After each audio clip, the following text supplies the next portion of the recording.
To get started, we're going to start with Sami, who, as I mentioned, is the founder of Shift Scoliosis.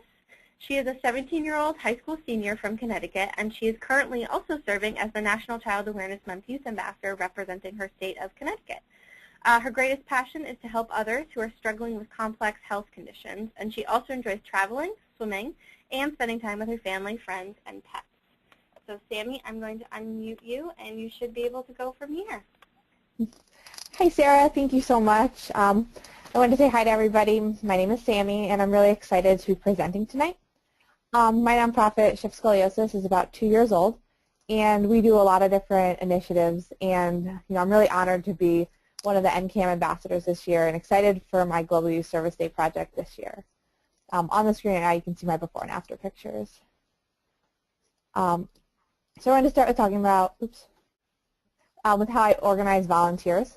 So I like to start with a project plan, list the volunteer positions.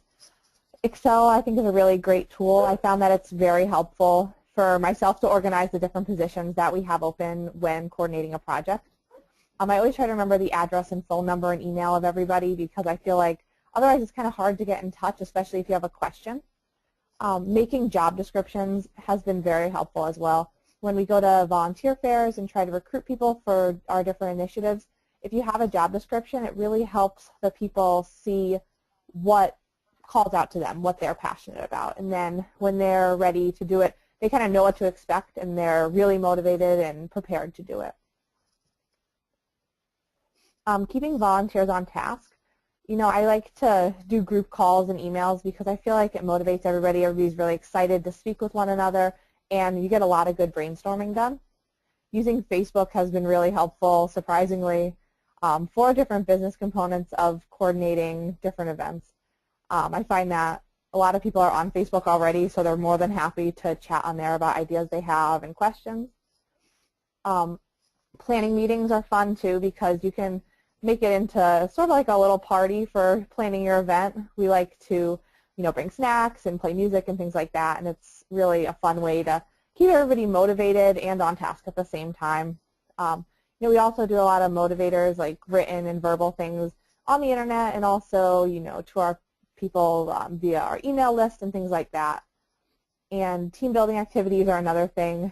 Sometimes we'll bring our volunteers to different fun activities to sort of take your mind off the work, and also, build everybody's friendships with one another and make everybody motivated to continue doing a great job towards the overall goal of having an awesome project. One thing that I wanted to talk about is how to deal with being younger than some of your other volunteers. I'm 17 and started being really involved with this, the different nonprofit stuff at 15. And one of the things that I found to be a struggle was dealing with volunteers who are a lot older than me and kind of wanted to take control of the project. So a lot of times they, not necessarily be disrespectful, but not realize that I also had potential to be a good leader. This was, it's a struggle that I hadn't anticipated, but did run into frequently and still do sometimes. Some of the things that I found to be helpful with this were being respectful when delegating tasks to them. I often tried to say, I know you have, even more experience because you've been doing this for a lot of years. What are your ideas on how this can work out? And, being open to the skills that they had to offer, but also still staying, as the one that's in control of, what's going on overall, trying to be, the project manager, but also being respectful of what everybody had to say and their roles are. I also tried to find the best way to communicate with them. Some of our volunteers are, kind of, in their senior years, and they're not as interested in using Facebook. They're a lot better on the phone, or even some of them prefer when I mail them flyers and things like that. And I found that being respectful of that has been really helpful too, because it keeps everybody motivated and also on the same page. Just kind of got to be flexible with everybody and their preferences. But yeah, this was definitely something that you guys might run into as well, because you want to engage everybody and you want to make sure that everybody's motivated, because you never know what people have to offer to your service project. Rewarding volunteers. We do a lot of social media and website shout-outs, especially on Facebook. We'll post a picture of one of our volunteers doing a volunteer activity and, write some of their accomplishments. And they really love this, so we've really taken to doing this frequently. Small gift recognition. Sometimes we'll give our volunteers a little thing in the mail just to surprise them, just to say thank you. They seem to really like this. Handwritten thank you notes, and also every year we do like an annual party around the holidays and invite all our volunteers to that. And it's really a fun way to kind of say thank you for your work this year, and look forward to the next year of doing volunteerism. I wanted to share a short story. I know that time's a little bit running out. One of our initiatives is called Wrapped with Love. It's a nationwide blanket project where we have 30 chapters across the U.S. and they give blankets to children in the hospital. We have a bunch of different coordinators of all ages and geographical locations, and some of them are super involved. They do multiple events a year, raise lots of money.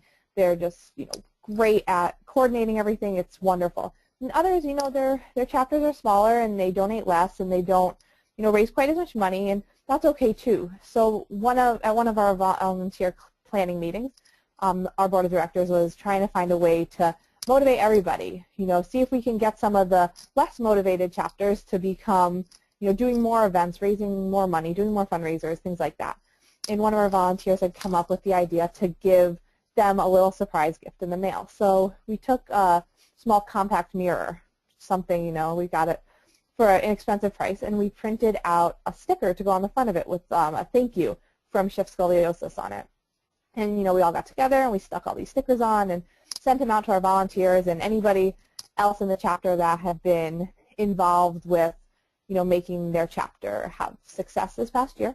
And we sent it with a nice handwritten thank you note to each of our volunteers and each of our coordinators, and the response was incredible. Within just a couple days of getting it, we got contacted by several of our chapters saying that they were so happy to be involved with us and that they were planning an event, many of which are going to be held on Global Youth Service Day.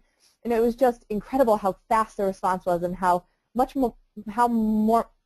they were motivated from this. It was just incredible. So, I think that really gave us perspective on when you motivate your volunteers and you give them something small. It doesn't have to be expensive. It doesn't have to be anything huge. It really means a lot to them because it's from you and from your organization, your service project. So I think those are some of the things that really were helpful to me.